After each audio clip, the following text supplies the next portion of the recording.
Each year, Microsoft Research hosts hundreds of influential speakers from around the world, including leading scientists, renowned experts in technology, book authors, and leading academics, and makes videos of these lectures freely available.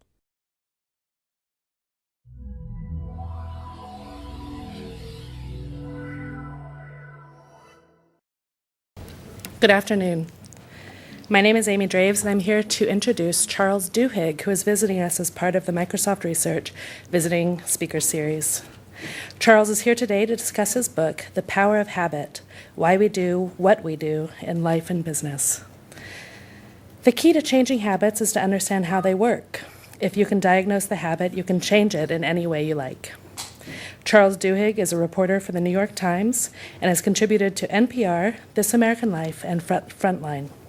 He has won the George Polk and National Academies of Science Awards and was a finalist for the 2009 Pulitzer Prize.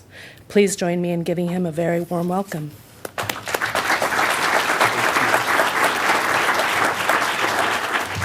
Hi. Can you guys hear me? Is this okay? Good.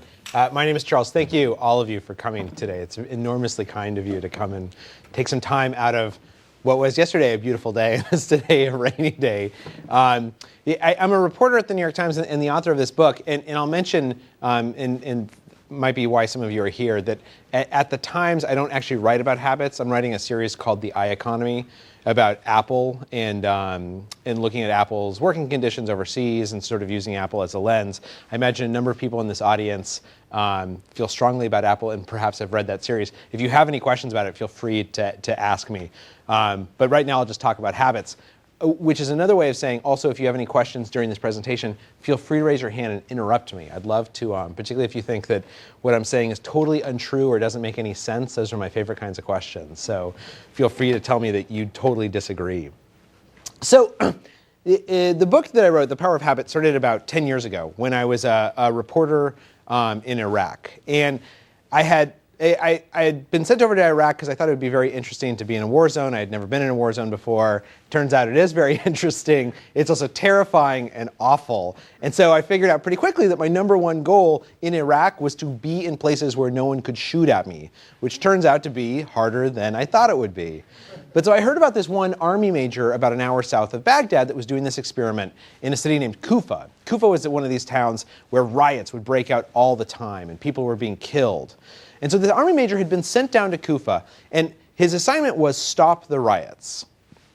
So this guy shows up, he studies a whole bunch of videotapes of riots that were shot by drones. He goes to the town mayor and he says a whole laundry list of requests. And his last request is, can you take all of the food vendors out of the plazas in Kufa? And the mayor, who's dealing with suicide bombers and all types of terrible stuff, says, sure, I can take all the food vendors out. That's the easiest thing you've asked me to do. So a couple of weeks later, this crowd starts growing around the Grand Mosque of Kufa, which is this very contentious mosque. And the crowd gets bigger and bigger over time. And what the army major explained to me is that when riots happen, they take hours to develop. Like on the news, it looks like they just broke out, right? But those people have been in that plaza for hours and hours and hours until eventually something kind of sparks and the entire crowd goes wild. So the crowd grows and grows and grows and grows. Time goes by, it gets bigger and bigger and bigger. It gets to about 5:30, people are hungry, and they start looking for all the food vendors that they normally buy kebabs from. And they're not there. So the people at the outer ring of this crowd go home because they're hungry and they're just spectators. And then the people who are one ring in see these people leaving and think to themselves, where are they going? The party must be someplace else. Like, why am I hanging out if everyone else? So they leave. And then the people one ring in, they leave as well, until eventually you get to these rabble-rousers who are the people who start the riot in the first place. And they look around and realize there's nobody there. So they go home. And over the 9-month period that the major had been there hadn't been any riots. So when I talked to this guy, I was totally fascinated by this. I could talk to him in a very well-fortified building where no one could shoot at me. And so I had asked as many questions as I could. And I said, how did you know that this was going to happen, that removing the food vendors would do this? Because there had been riots for years in Kufa. And what he said was that the military is essentially this huge habit experiment, right? When you enroll, is anyone a veteran? I don't know if anyone. Oh, okay, so a couple of people. So you know this far better than I do. When you enroll in the military, basically their whole goal is to teach you these new habits, right? Like when people are shooting at you, instead of running away like sensible people do, stand there and shoot back. Or more importantly, how do you get along with people that you can't stand? Or how do you make decisions when you're exhausted or when you're under fire? Or how do you talk to your spouse when you're on another continent? Or even just spending habits. How do you save money? The military is this huge, huge laboratory for changing habits. And what this major told me is that once you start looking at the world through the lens of these habits, once you sort of understand how they work, all of a sudden everything looks different. And you understand that a riot can be stopped by taking away the food vendors. So I thought this was totally fascinating. So I came back to the US, I started researching about studies that were going on around the science of habit formation. And let me just start by telling you what a habit is, at least for purposes of this talk, which is a habit is a decision that you made at some point and then stopped making but continued acting on. So backing your car out of your driveway, the first couple of times you did it, it took this major dose of concentration, right? It's actually a very complicated thing because you have to do spatial calculations, look in mirrors, reversed images. But when you back your car out of your driveway now, you just do it. You don't even have to think about it, right? You can think about the meeting you have later that day or realize that you left your kids' lunch on the counter. That's a habit. And the story I really want to tell you today is about this product named Febreze. Does anyone use Febreze? Okay, a couple of people use Febreze. To tell you about this product, which is one of the best-selling products in the nation, I actually have to start by telling you this story about a rat. About a decade ago, a woman named Anne Graybiel at MIT, who's a neurologist, and her colleagues perfected a system for putting hundreds of small little sensors inside the brains of rats so that they could measure relatively small neurological changes as the rats behave. They would do this surgery, the rats would wake up, it looks like they have a joystick coming out of their head. They don't even know, or as far as we know, they never complain about it, right? They just sort of act like normal rats. So Anne Graybiel and her colleagues would do this to a number of rats, and then what they would do is they would drop them in the world's simplest maze. It's a T-shaped maze. Same thing would happen every single time. There would be a click. A partition would move, the rat would be free to run up and down the maze, and in one of the T's there's a piece of chocolate. So the first couple of times that you drop any rat into this maze, the same thing will happen. Click, partition moves, the rat will start looking like the world's laziest rat. What it'll do is, like, you would imagine that it would smell the chocolate and kind of run towards it. That's not what the rat does. What it does is it kind of wanders up and then wanders back, and it'll scratch on the walls and sniff at the air, and eventually it'll find the chocolate and eat the chocolate. But it doesn't look like the rat is working for it very hard. But what Graybiel was able to figure out by watching the sensors inside the rat's brains was that despite the fact that the rat looked lazy, it was actually thinking hard the entire time. Whenever the rat would scratch on the walls, the scratching centers would light up, or the sniff in the air and the sniffing centers would light up. I'm oversimplifying, because if anyone's a neurologist, you know that there is no such thing as like a scratching center.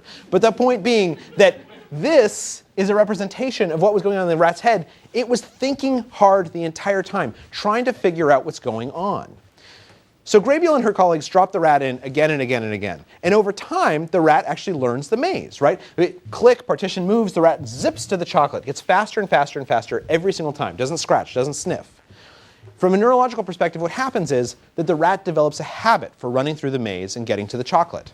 And inside the animal's brain, something kind of fascinating occurs. Its brain essentially stops working as hard.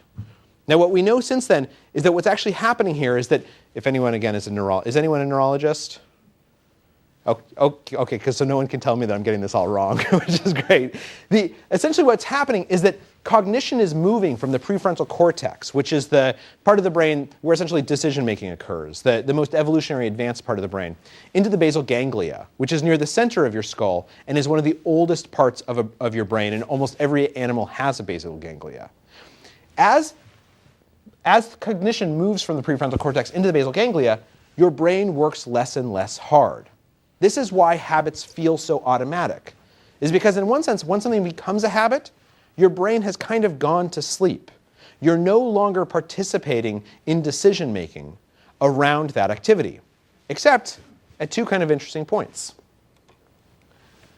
If you'll notice, what happens is that the brain activity of the rat would spike at the beginning of the habit when it heard the click. And then it would spike again at the end when it found the chocolate, as if it was shaking itself awake to sort of get the reward and figure out what was going on. This is the neurological signature of a habit. About 40% of the actions you take every day, according to a study from Duke, are habits. And every single time you do, if we could put hundreds of sensors into your brain, which I would not recommend, this is exactly what we would see. you would see this pattern of a spike of activity at the beginning and a spike of activity at the end, and relatively low neurological activity in the middle, as your basal ganglia in particular takes over and uses less power. In fact, this is such a predictable pattern that scientists call this the habit loop. Every single habit has three components. There's a cue, which in this case was that click, or for any behavior that you have, is some type of visual or emotional or some other trigger that tells your brain, now it's time to hand things over to the basal ganglia, where the behavior will start to unfold automatically. And that behavior itself is the routine. But then at the end of every single habit, there's a reward. And this is how your brain learns or decides to encode this pattern for future use, to essentially remember it in some of the deeper parts of your brain. Discovering the habit loop is kind of revolutionary, because what's happened in the last 10 years as neurologists have begun to understand exactly how to identify and manipulate cues and rewards is that we've begun to understand why some behaviors become habits. Smoking is a great example, right? Does anyone smoke? Is anyone willing to admit that they smoke? At this point, you can't. What's interesting is that we all think of smoking as a physical addiction, and that's true, right? Nicotine is physically addicting, but only for about 100 hours after your last cigarette. Once nicotine is out of your blood system, there is no physical addiction to it anymore. And yet, we all know people who 2 weeks or 2 months or 2 years after they quit smoking, when they sit down with their morning paper, they have an urge for a cigarette. That's not a physical addiction in itself. It's the habit. The cue there is that, in fact, the morning paper and the routine is that they used to light up. And the reward was that nicotine actually makes you feel, gives you energy, right? Nicotine is actually kind of fun. That's why people smoke.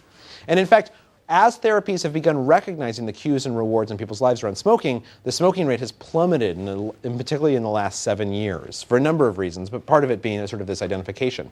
In addition, I'm sure everyone here is familiar with smartphones. Research in Motion about 7 years ago was doing some research and figured out that if they could make their phones vibrate, that for some reason people's use of them for the BlackBerry all of a sudden doubled.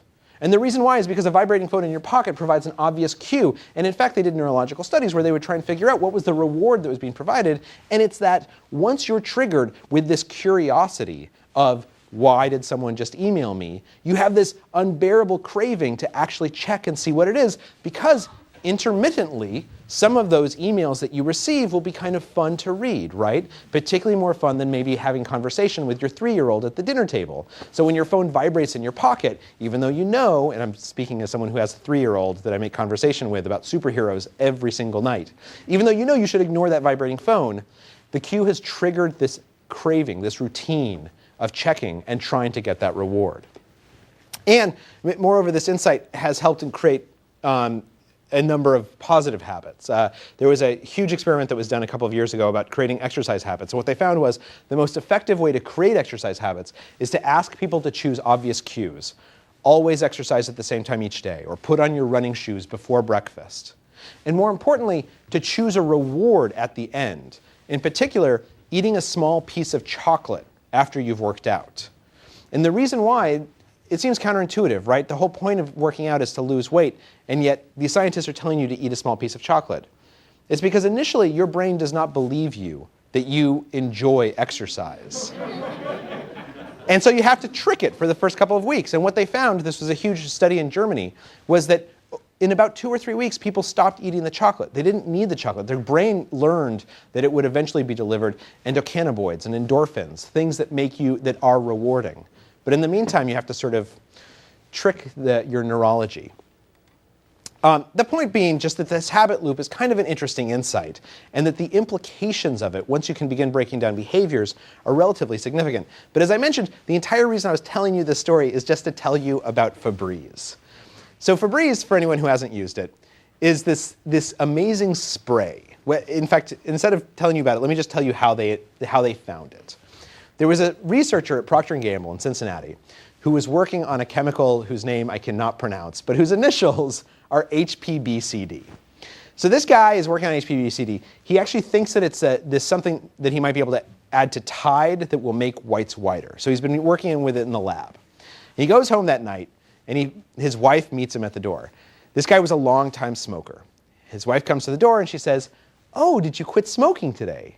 And the guy just blows up because they had been like to marriage counseling over his smoking, and she had been bugging him to quit smoking, and he kept on saying no, he didn't want to quit smoking, and she was trying to control his life, and blah. So anyway, she says, did you quit smoking today? And the guy says, no, I didn't quit smoking. I don't understand why you're always asking me if I've quit smoking. I'm not going to talk about this anymore. And she says, no. It's not, I'm not trying to bother you about this.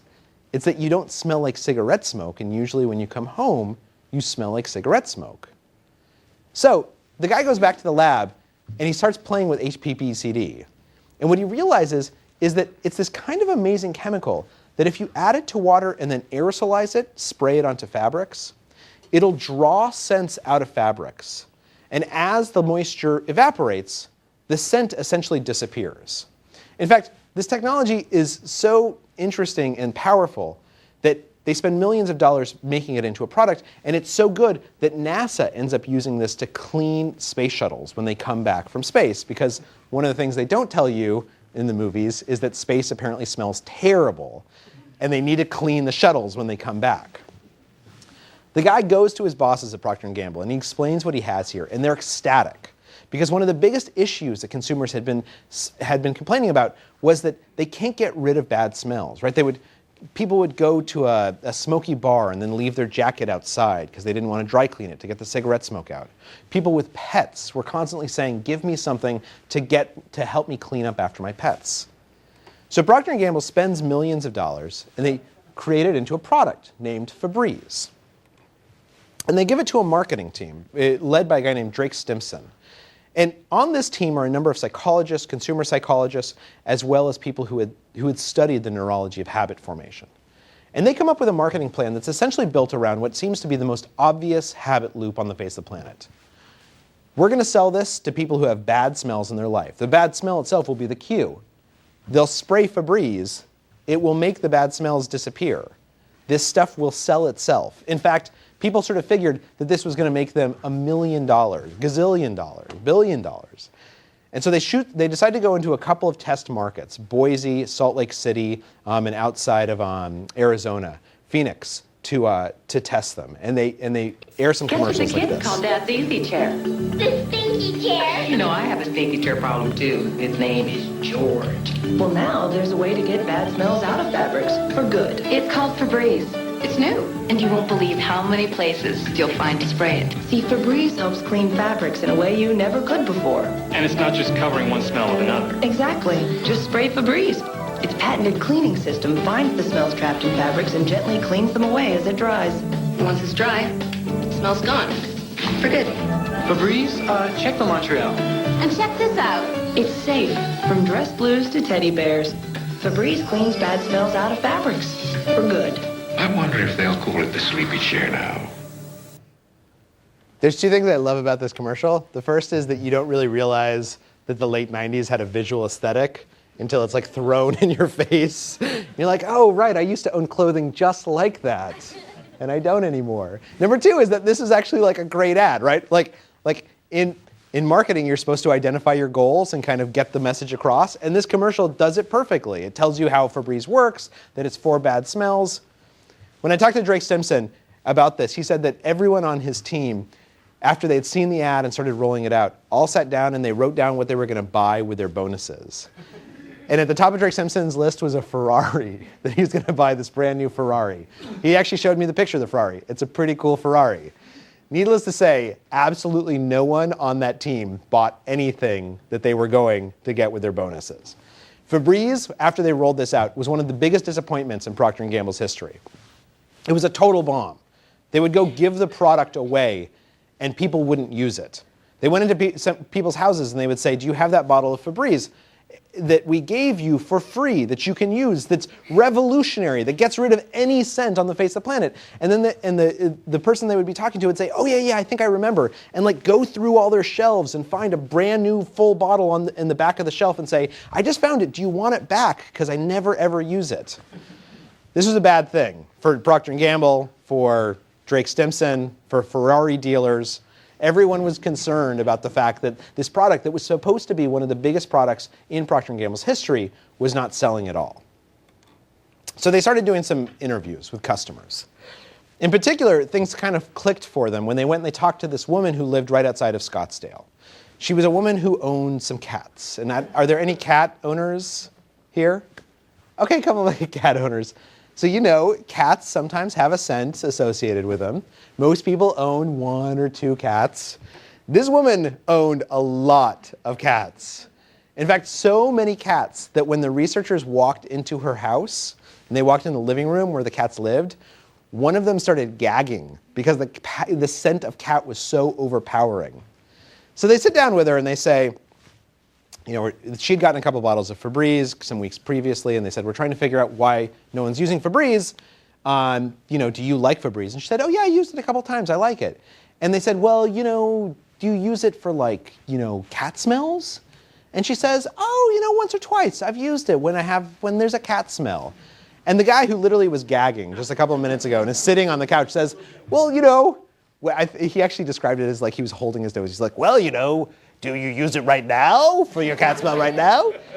And the woman says, no, you know the most amazing thing? I have the best cats. None of them smell that often, so I don't need to use your Febreze. This was why Febreze was failing, is because, and all of you know this, if you have bad smells in your life, it's the unique nature of scents that you stop smelling the bad smells, right? This is, in fact, you've probably been paranoid about this at some point in your life.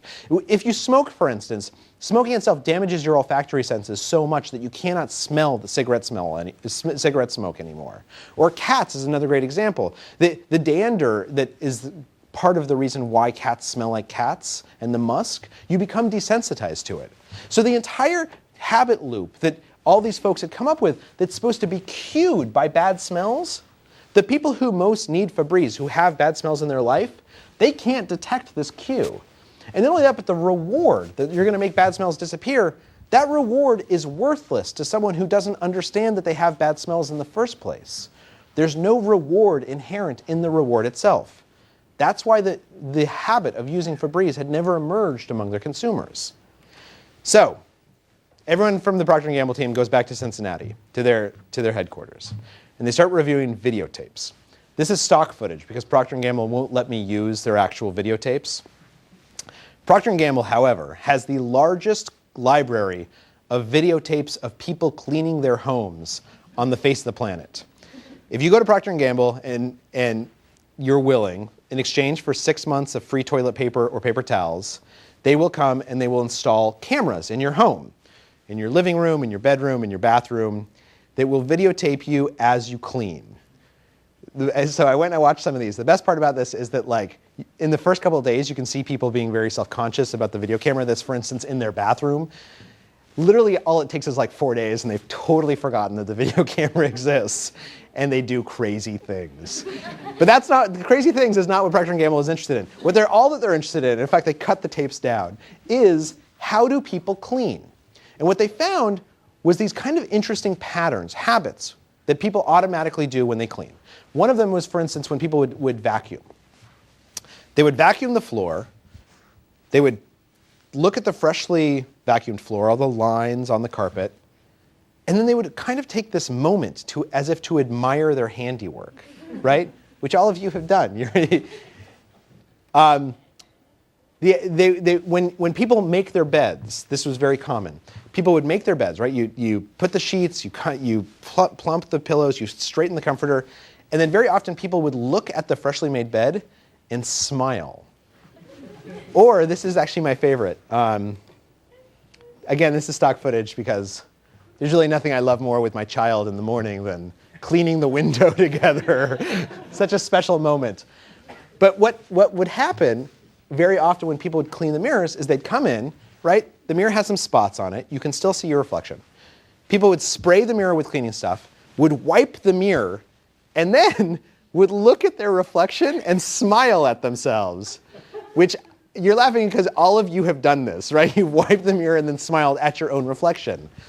What was interesting is that every single time they watched a cleaning ritual, they saw this habit. And they realized that at the end of all of these rituals, there was already this reward. People were giving themselves their own reward associated with cleaning. And this is how they figured out they could sell Febreze. So they went back and they figured out a new habit loop to market against. This time, instead of the cue being bad smells, the cue would be the act of cleaning itself, which most people do at least every other day. I know a couple of coders that I don't think they do it every other day, but at some point in someone's life, they clean on a regular basis. The routine would be that at the end of the cleaning ritual, that they would spray Febreze, and then the reward, this was the tough part, is how do you create a reward? Because the reward has to be something that's genuinely rewarding. So they went back to the lab, and they spent another $4 million creating a perfume that was strong enough to withstand Febreze, that they could then pour into the Febreze bottles so that Febreze had a scent of its own. And there you go. It's a habit loop that makes a lot of sense. The irony here is that Febreze was invented as a product to get rid of bad smells, and it's become a product that's essentially an air freshener that you use only after everything is clean. But they decided to take a test, and they put together some new commercials, and they aired them in the same test markets. And I'll show you a couple of them.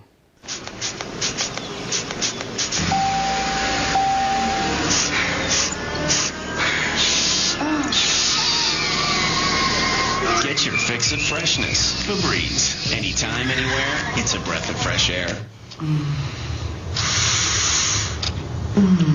Shouldn't I be the one on the couch, doctor? No. Okay, that's good. Get your fix of freshness. Febreze. Anytime, anywhere, it's a breath of fresh air. I'm going to show you one more. And in this next one, I just want you to count how many times they say the word bad smell or odor or absolutely anything that would indicate what Febreze is used for.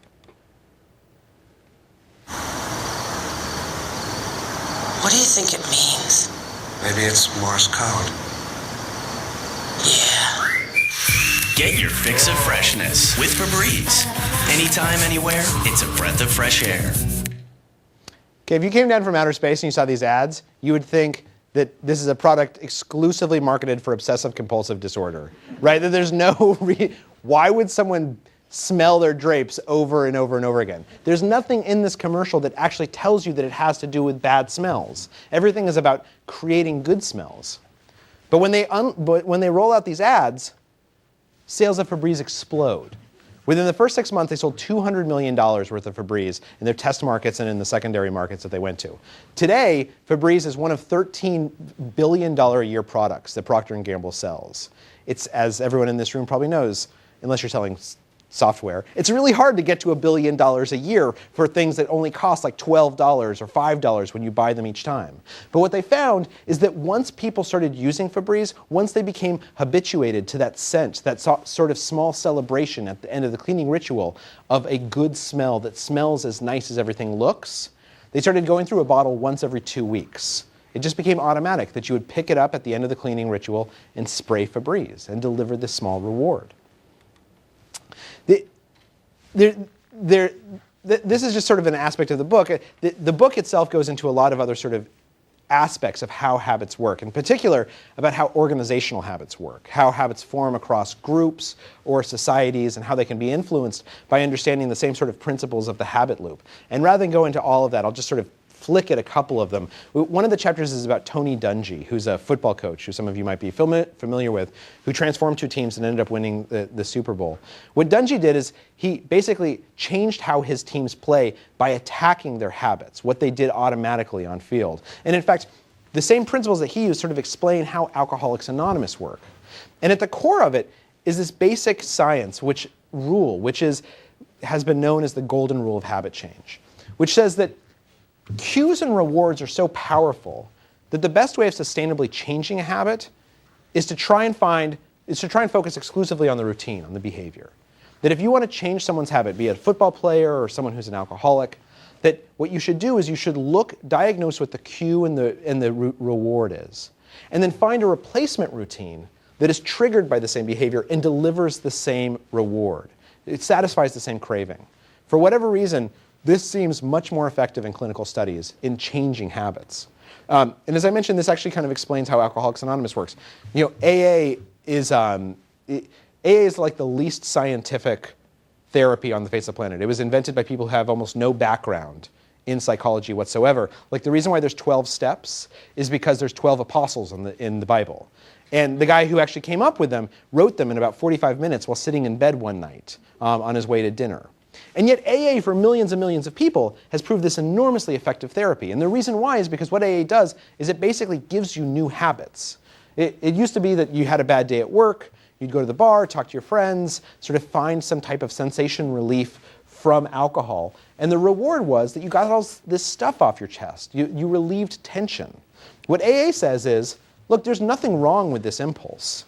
It's just that when you come home from work and you've had a terrible day, instead of going to the bar, just go to a meeting. And if anyone's ever been to an AA meeting, you know that there are these intensely emotional experiences. The whole meeting is designed to actually create an emotional catharsis. Someone stands up, they tell their life story, all these terrible things happened. The whole point is that as a group, you go through an emotional journey every single night. And it provides the exact same reward, this sense of relief, of getting things off your chest, of having some kind of cathartic experience. And that's why it's effective for a number of people. I'll just quickly mention, there's also been some interesting research. Yeah? So does that cause addiction to the routine of going through an emotional journey every day? Yeah, so the question was, does that cause addiction to the routine of going through an emotional journey every day? Yeah, I think it does. I mean, so there's this interesting question about where habits and addictions begin and end, right? And in fact, if you talk to addiction specialists, what they'll say is, at this point, the technical definition of addiction involves habit dysfunction. Because there's a number of behaviors that we can't explain through biochemical reliance, but that does seem to be based on some type of habit dysfunction. But to the person who's in the grip of a smoking addiction, even if they're not addicted to nicotine anymore, or alcohol, even if they're not physically dependent upon alcohol, a habit dysfunction and addiction feel the same way. And so that's why it's so unclear where the line actually exists. In fact, which brings me to this really interesting research that was done a couple of years ago by a guy named Reza Habib, who's a neurologist. He was asking sort of a similar question, which is why some people are gambling addicts, right? Because in gambling, there is no external drug that you're delivering to your system, but we all know that there are people who seem to be addicted to gambling. So he took a whole bunch of people who had gambling problems, people who didn't have gambling problems, and he put them in fMRI machines and watched as they looked at slot machines. And the slot machines were programmed to give one of three outcomes: either a win, a loss, or what's called a near win, when like all the cherries would almost line up and then at the last second, one of them wouldn't. What he found is that people who are gambling addicts, their brains, when they saw a near miss, would react almost as if they had just experienced a win. Whereas everyone else would see a near miss as what it is. It's a miss, it's a loss. And so as a result, these two groups of people would actually see the same event, and one of them neurologically would react completely differently. Here's the other interesting aspect of this. Habib found that he could actually train people in and out of this state. So with enough exposure and enough rewards paired with near misses, he could make someone into a neurologically problem gambler, or make them into someone who neurologically does not see a near miss as a win, but in fact sees it accurately as a loss. All of which is, I think, kind of fascinating. But the point being that at the core of this is this emerging body of research that uses the habit loop as a basis for trying to understand why these habitual patterns emerge in our life, and that we're learning some really, really interesting things about them, and we'll continue. And the book, if you get a chance to read it, goes into many more of the details. So I'd love to answer any questions if anyone has any, and thank you again all for coming.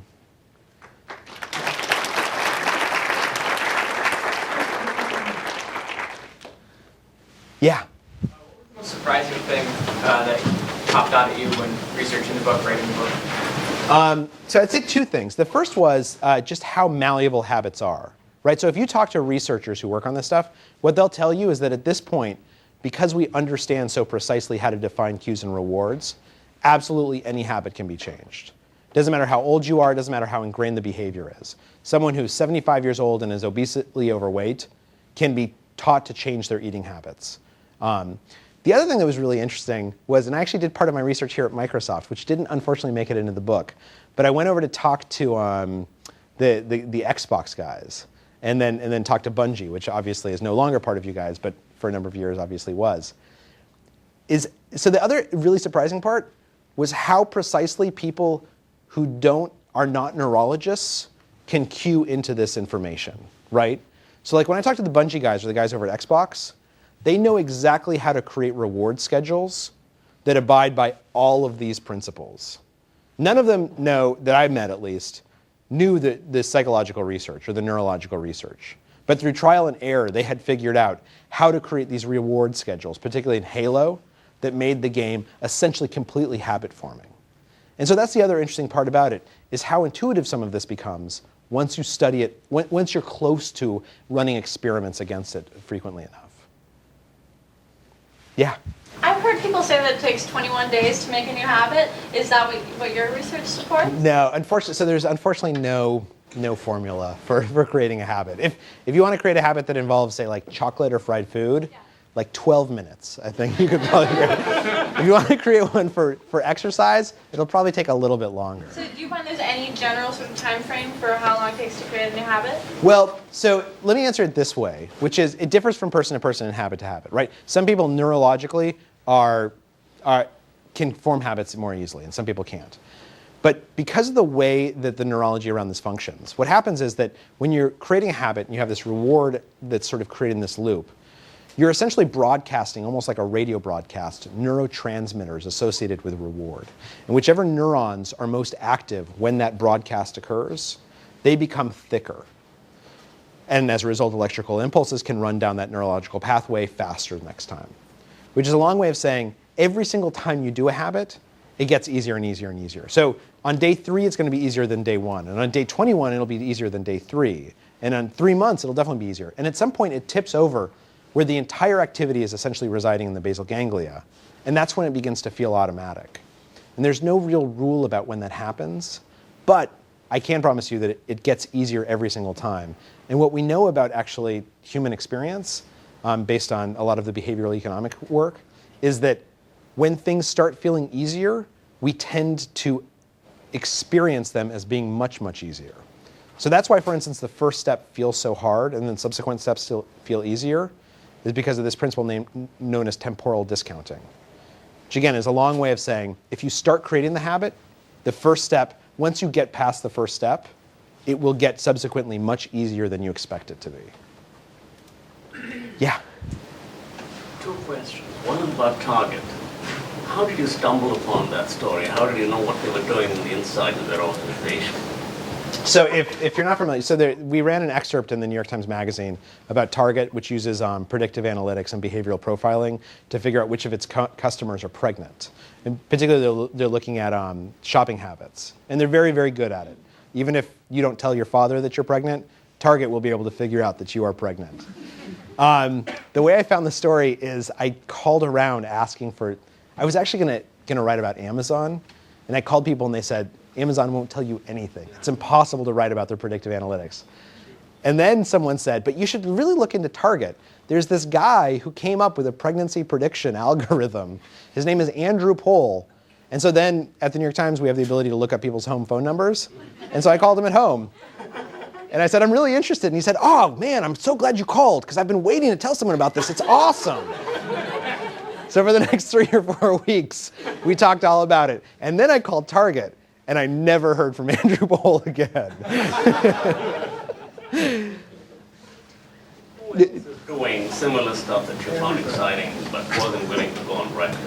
So I think everyone has really good predictive analytics. Like Microsoft has a great predictive analytics, right? I mean, my understanding is that based on what I've heard, that you guys are collecting a lot of data around ribbon use and trying to figure out how to predict usage patterns. The other kind of surprising companies, there's a company named Darden, which owns Olive Garden and Red Lobster. Darden is a very smart predictive analytics company, particularly about what products, what foods customers are going to want to order at what times of day. The other, and I'll make a plug for a company that that's a new startup. There's a company named Bloomreach, who you probably have not heard of it, but it's a very, very smart company that's essentially search optimizing. They work. Anyone in Bing, I think, would be familiar with them. They're helping companies do dynamic SEO, and their predictive analytics are very impressive. Yeah. I will ask a question about the iEconomy series. I'm curious, I'm still wrestling with, was Mike Daisy, will his legacy end up being good or bad for the Chinese worker? And you can maybe give people the background because you're a great storyteller, you'll do it better than I will. But I'm curious, did his one-man show, in fact, spark an editor or you at the New York Times to do this, or was that something you were looking at anyway? And what's your thought about the whole legacy? So just for anyone who's not, so the series that we've written for the New York Times named the iEconomy series, which there's still pieces that are going to come out. One of them focused on conditions in Foxconn factories and other factories that manufacture iPhones and iPads. They also manufacture a number of Microsoft devices, right? Microsoft has workers in buildings right alongside Apple in those factories. What our reporting documented is that work conditions are harsh, have been harsh within a number of those factories. There's a guy named Mike Daisy who did a one-man show that was broadcast on a radio program named This American Life, who talked about his personal experiences documenting those conditions. It subsequently turned out that he made up a lot of his story, his personal story. The conditions he talked about were largely accurate based on the reporting the New York Times had done, documents Apple had released. He himself had not experienced a lot of the things or seen a lot of the things that he said he saw. So let me answer your question in two ways. The first is, as a rule, we don't talk about other people's reporting, largely just because I have not reported on Mike Daisy. So I don't know exactly like what he lied about and what he didn't lie about. So I'm not in a position where I can say. What I can say is this: our reporting. By the time I was well into doing this reporting is the first time I ever heard of Mike Daisy. I had never heard of this guy before. We don't rely on off-Broadway shows to tell us like what we should be working on. My colleague David Barboza has been writing about Chinese factories for almost a decade. So there was we did not find any inspiration to address this topic because of Mike Daisy. And it's unfortunate that he was untruthful about what he saw. But doesn't impact had no impact. He had no impact on us, and so it doesn't sort of reflect at all on how we thought about these issues. Yeah. How do you do the opposite of creating a habit?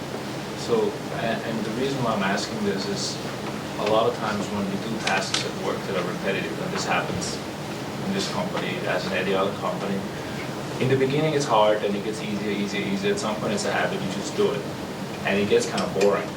Now, I'm the kind of guy that once that happens, I'll look for something new to do, which can be a problem, right? Because you're always looking for new things to do and new things. And there was a fellow speaker of yours was here actually talking about why human beings are so interested in new things all the time a few weeks ago.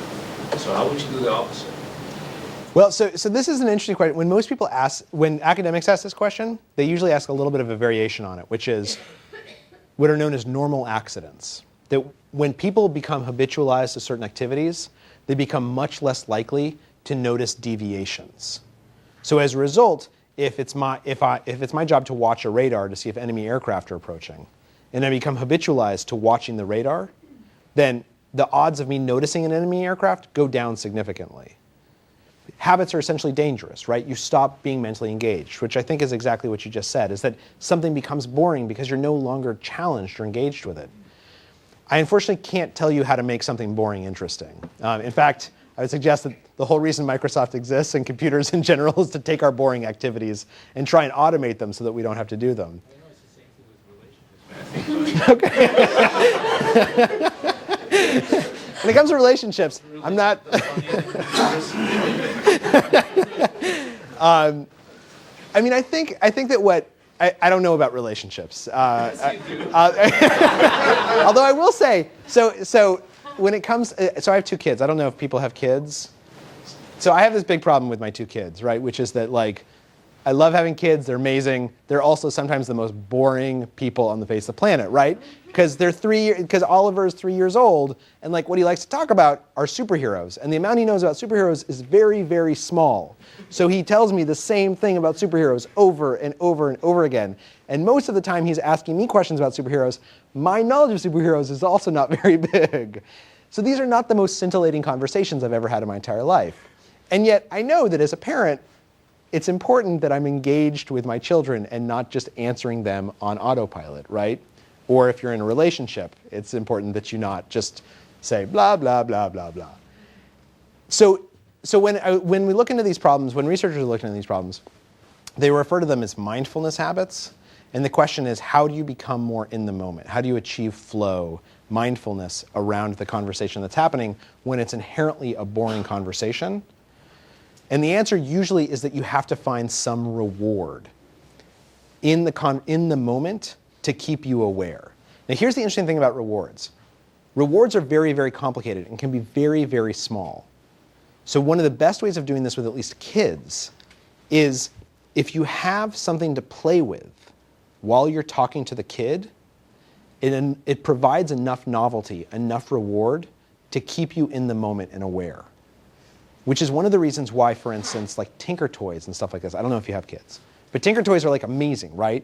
Because you're talking to the 3-year-old about superheroes, and you can like put the Tinker Toy together, and that's just enough of a reward to keep you in the conversation and not bored out of your mind and thinking like, I have all these emails to reply to.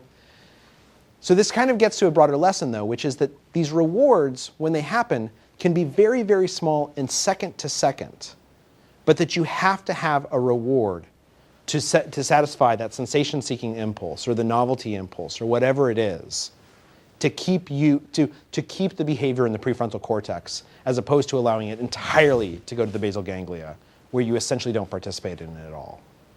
Does that answer your question? No, that's really good. I want to follow up. I'm sorry. So, assuming that we don't have this habit forming function really functioning when we're little babies, we're basically blank and we're taking all this information in. Could it be that your kid asking you over and over and over again is actually creating the habit of habit? It's creating the habit of asking me? Of this habit loop. So where does the habit loop come from? The habit loop is innate. It's innate in our neurology. So you don't actually have to learn how to form habits. This is at the foundation of all learning. So from the second that your child, literally from the second your child tastes mother's milk or takes a breath, it's beginning to encode habits. Otherwise, the species wouldn't survive. Yeah.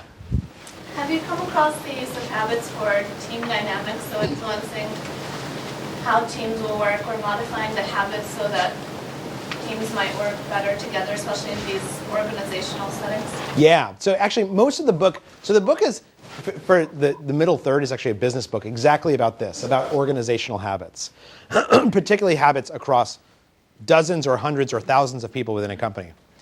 There's some really interesting research by these guys named Nelson and Winter. They're two economists from Yale. And they wrote this like super influential book called An Evolutionary Theory of Economic Change that nobody has read unless you like are into long formulas about economics. But within economics, it's totally transformative because what it says is that companies are actually collections of habits. They call them routines. And that to the point you just raised, the number one way that a habit exerts influence across an organization is it influences how people communicate or how teams work. Most importantly, habits, organizational habits or routines create truces. Because there's an incentive for every individual in a company to essentially screw everyone else in that company, right? Like at some point, if you're going for a promotion, you have an incentive to like sabotage all of your colleagues for that promotion so that you look amazing. But of course we know what would happen, right? If everyone were to sabotage each other, not only would none of you get the promotion and the division would be shut down, but the whole company would go bankrupt. So the question is, how do companies self-organize so that people don't kill each other inside a company as they're competing for limited numbers of goals? The answer is organizational routines. That usually these informal habits emerge. For instance, if someone came to you and asked you how to succeed in Microsoft, you probably wouldn't say anything that appears in a handbook. You would probably give them a bunch of tips that are essentially organizational habits, right? Like if you want to get something done, go to the secretary before you go to her boss or his boss. Or you want to be right on X and Y matters less. All of these organizational routines are how business gets done, and more importantly, how people create truces without having to have conversations about creating truces. So, yeah. Actually, let me get this one back. Yeah. Oh, I just had a couple things. One was, I was curious, I read a book that was by one of your colleagues that came out last year. It was called Willpower. And I was curious if you talked about willpower at all in that, because I thought the big takeaway from that book was like willpower is like a muscle and you can build it up over time. And they talk about habits a little bit, but I was curious if you deal with willpower at all in relation to this. There's a whole chapter on willpower, and actually it's built out of Starbucks, relatively close by. Because one of the things that Starbucks does, so you're right, willpower is like a muscle, but what we found is that when you make willpower into a habit, it's less taxing on the muscle. Essentially, it uses different parts of the brain, and so you have larger willpower reserves. And Starbucks has spent a lot of time trying to figure out how to give their employees willpower habits so that at the end of an 8-hour shift, if a screaming customer comes up, they don't scream back, but instead they know exactly what to do, which is a hard problem when you're talking about like high school kids, right? Or you're hiring 1,700 people a day. Not everyone is going to have these life skills. So by giving them willpower habits, they're able to ensure this customer service. So the two other things I had was just, one was, do you talk about how to like break down or identify habits in the book? Because like, for example, I have this bad habit of staying up late. And it took me a really long time to actually figure out like what the root cause of it was. And it turns out it ended up being just like I hate like the thought of having to go brush my teeth and do all those things that get ready for bed. So if I do that before I become tired, I no longer have to deal with that. But at first I thought, oh, I like being on the computer. Oh, I'm really interested in finishing this book or doing this project. It had nothing to do with any of those things. But it took me a really long time to figure that out. Like, do you talk about, or did you? Yeah, so that's a huge part of the science, is actually identifying those cues and rewards. That's an interesting one. I mean, maybe you should just stop brushing your teeth altogether.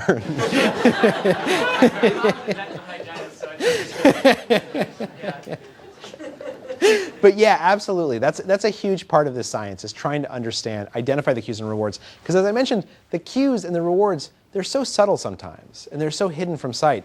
But once you know them, then you can actually start sort of tinkering with the habit. And that's how they change really quickly. Yeah? What makes some people better at breaking habits? So the question was, what makes some people better at breaking habits? I think there's two answers to that. The first of which is, well, actually, I think there's just one answer. Basically, what we found is that, and research has shown this again and again, if you understand how to diagnose cues and rewards, you are better at changing your habits, right, or breaking habits.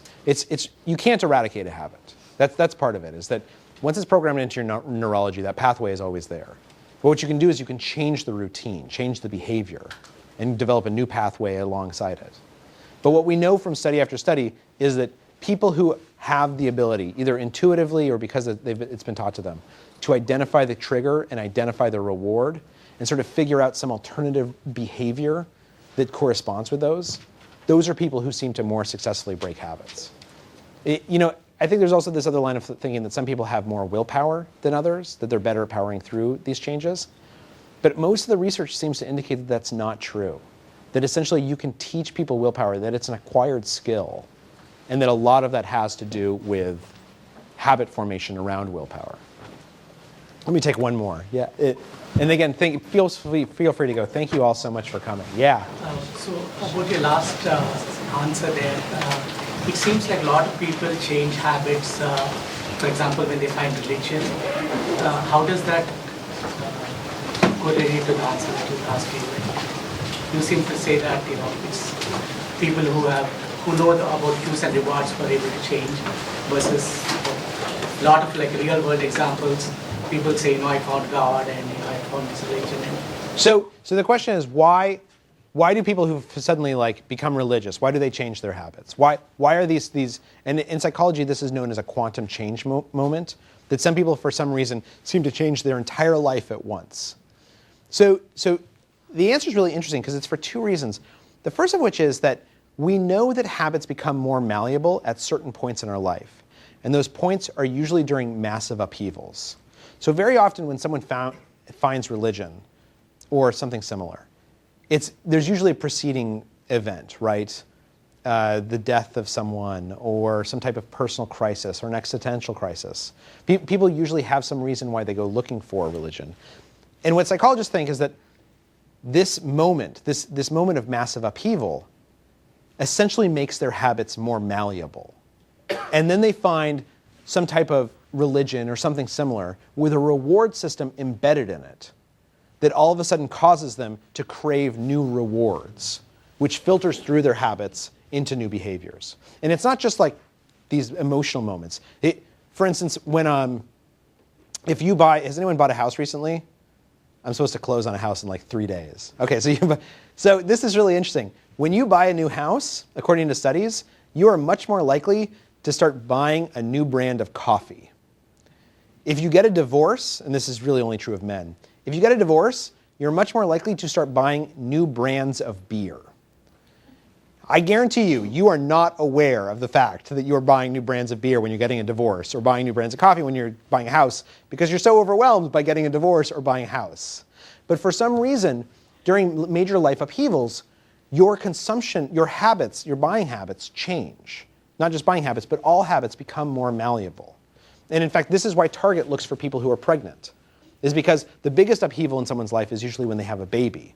And Target knows that they can take advantage of all of these suddenly malleable habits to get their coupons into their hands. So I think that's the first answer, is that in some ways, finding religion is a symptom of a deeper underlying shift in someone's life that makes their habits more malleable. But then the second part of it is that oftentimes what they're attracted to, religion, some type of therapy program, yoga, whatever it is that they're coming to that sort of gives them these new habits, almost all of those are reward systems that are changing what the desired reward is, right? I mean, that's essentially what religion is it says, rather than look for earthly rewards, look for spiritual rewards, right? And I think that when that shift happens in what reward you are craving, that it filters through your behaviors, and that's why habits can emerge much more easily. I'd love, if anyone has any other questions, I'd love to answer them, or feel free to email me. I'm just charles@charlesduhigg.com. Also, if you have any suggestions of things that we should be covering in the iEconomy series, I'd love to hear from you. And thank you all again so much. I really appreciate it.